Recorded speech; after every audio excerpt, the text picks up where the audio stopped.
Hello বন্ধুরা, তোমরা সবাই কেমন আছো? আশা করি তোমরা সবাই ভালো আছো। আমি আজকে তৈরি করব ছোলার ডাল রান্না করব, দেখতে থাকো। আমি কড়াইতে তেল দিলাম, তেল দিয়ে নারকেলগুলো দিচ্ছি। এবার নারকেলগুলো ছেড়ে দেব, নারকেলগুলো হালকা লাল করে ভেজে নেব। ভাজা হচ্ছে, এরপর আমি নারকেলের কোড়াও খানিকটা করে নিয়েছি, সেটাও দেব একটু পরে। সেটা এখন ফোড়ন দিয়ে দিলাম তেজপাতা, শুকনো লঙ্কা।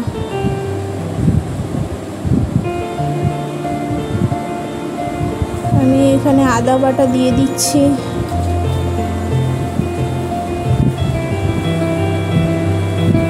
এটা তোমরা নিরামিষের মতো করেও খেতে পারো।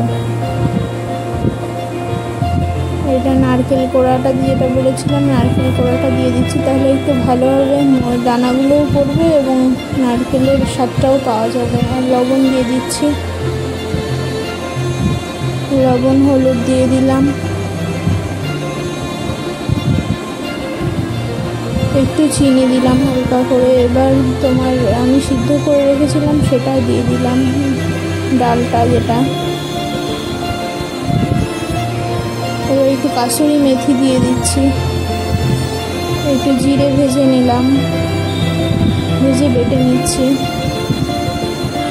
জিরে ভাজাটা দিলে ফ্লেভারটা ভালো আসে, তাই দিয়ে আবার ফুটিয়ে নেব। এভাবেই তৈরি করে ফেলুন ছোলার ডালের